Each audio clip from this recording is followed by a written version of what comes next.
But let me share with you a little story about where some of this came from. Up goes old Sputnik into the air, and the superintendent of schools called me and said, "Joe, you're our chief science teacher, and we got to do something for our gifted kids. And we'll do it on Saturday mornings, 9 to 12, and I'll pay you an extra $100." And that was big money back in the late 60s. Anyway, he sent me a list of all the kids with IQs of 130 and above. Now, I had some kids in my science class that were not on that list that were really good and highly interested in science and came up with great projects and ideas.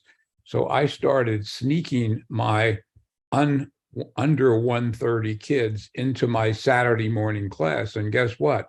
They did as well or better than the kids who were there because they had a 130 IQ. Again, the list that the superintendent sent me. And I do think that these things interact with one another.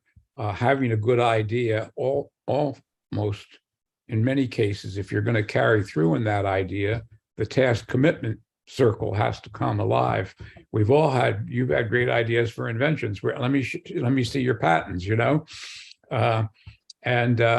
So anyway, that's a little bit about how this stuff, and it never emerges at one time or from one experience. But I think, again, reading the Creativity and Intelligence book, which led me to the work of Dr. Paul Torrance, one of my great heroes. He had come out with this new thing called the Minnesota Test of Creative Thinking, later to become the famous Torrance test when he moved to Georgia. And I found out that I could find out things about young people that would never show up. And so a good deal of my career has been on developing instruments that look at what I call co-cognitive abilities.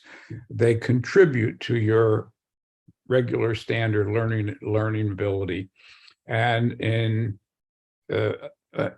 not necessarily order of importance, but the first one is always the most important, and that's interest. So I developed a series of what I call interestalizers. Give something a fancy name and people will pay attention to.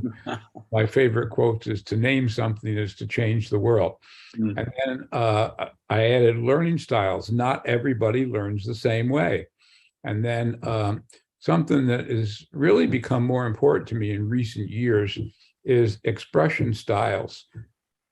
Let me learn how Sam likes to express himself, and I will do more with Sam than if I know all of his standardized test scores. Say you love writing and drawing cartoons and writing clever captions. I can take that as a starting point and take you in all different kinds of directions.